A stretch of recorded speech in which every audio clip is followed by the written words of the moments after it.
Il est difficile d'expliquer ce que représente une pièce quand on y a grandi. Certaines chambres sont simplement des lieux de passage, d'autres deviennent des espaces chargés, presque vivants. Comme si les murs avaient absorbé des fragments de ce qui s'y est produit au fil des années. Ma chambre actuelle fait partie de cette seconde catégorie. Avant d'être ma chambre, cette pièce a eu plusieurs vies. Quand j'étais petite, c'était une sorte de salle de jeu familiale. L'ordinateur s'y trouvait, la console de jeu. Mes jouets, les câbles, les manettes, tout ce qui faisait du bruit et de la lumière. Avant cela encore, c'était la chambre de mon frère, jusqu'à ce qu'il déménage. Et avant même que j'en ai conscience, cette pièce avait déjà la réputation d'être étrange. Rien de spectaculaire au départ. Juste des choses qu'on met facilement de côté, des bruits sans source évidente, des pas. Alors que personne ne marchait, des respirations à peine perceptibles. Des objets qui tombaient sans raison, de légères vibrations. Rien d'assez clair pour alerter, mais suffisamment répétitif pour que, rétrospectivement, tout semble venir du même endroit.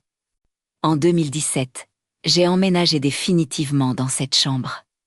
Au début, tout allait bien. J'étais contente d'avoir mon espace à moi, mes affaires, mes habitudes. Mais très rapidement, un malaise diffus s'est installé.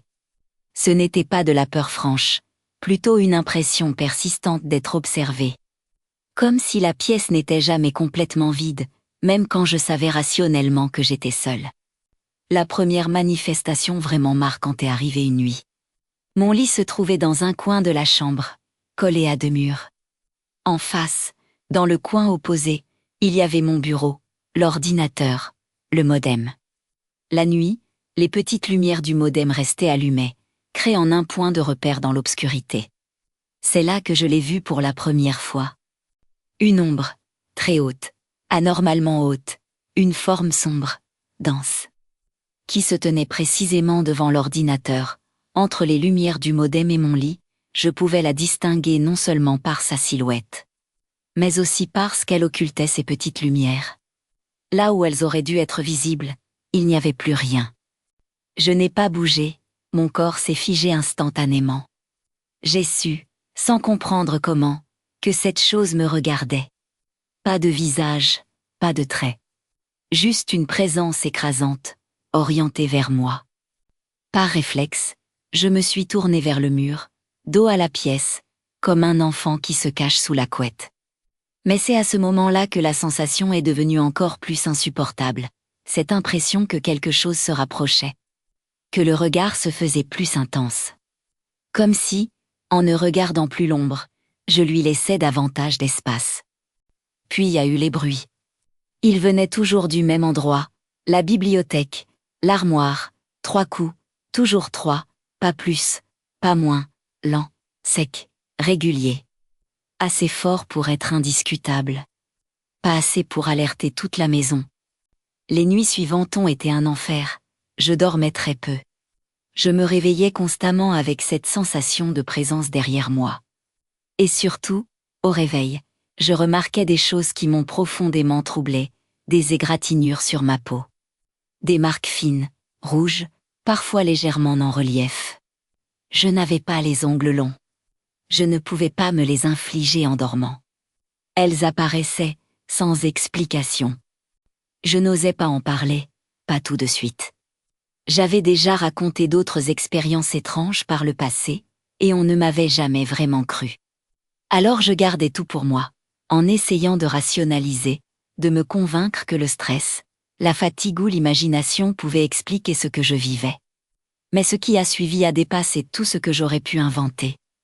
Les rêves ont commencé. Au début, ils semblaient normaux. Des rêves ordinaires, sans rien d'anormal. Puis, systématiquement, quelque chose se produisait, un bruit, une sensation, et je me réveillais. Sauf que je ne me réveillais pas vraiment. Je me retrouvais dans un autre rêve, presque identique au précédent, convaincu d'être éveillé.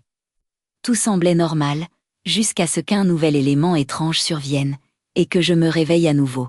À chaque faux réveil, quelque chose changeait. Les couleurs devenaient plus ternes.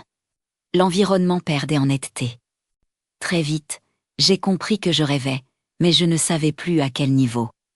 Impossible de déterminer si j'étais réellement réveillée ou toujours enfermée dans une couche de rêve supplémentaire.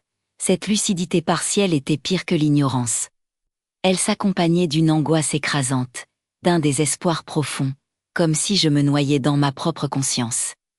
Quand les rêves devenaient entièrement noirs et blancs, c'était toujours là que tout basculait. Les décors devenaient flous, instables. Et des images insoutenables apparaissaient, des morts, des corps, des scènes de possession, des figures difformes, sorties tout droit d'un film d'horreur. Rien de précis, mais une accumulation d'horreur pure, brute. Je finissais toujours par me réveiller réellement, en sursaut, épuisé, trempé de sueur, le cœur battant à tout rompre.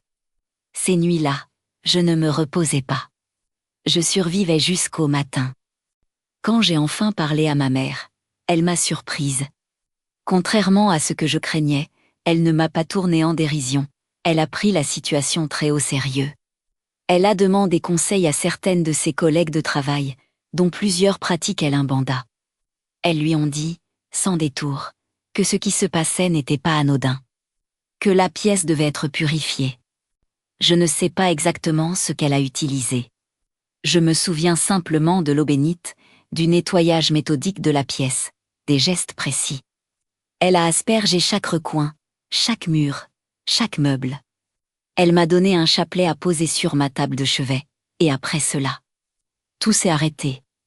Les ombres ont disparu, les coups ont cessé. Les rêves ont repris un cours normal. Je n'ai plus jamais revécu ces nuits en boucle, plus jamais vu cette forme sombre. Je précise quelque chose d'important. Malgré tout cela, je suis resté agnostique, je n'ai jamais adhéré aveuglément à une explication religieuse. Je ne sais pas ce qui s'est réellement passé. Je ne sais pas si les rites ont agi, ou si quelque chose s'est simplement dissipé. Mais, je sais une chose, ce que j'ai vécu était réel.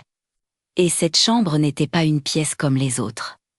Si ces histoires te parlent, te dérangent ou te fascinent, reste ici, abonne-toi, certaines choses méritent d'être racontées, même quand on n'a pas d'explication.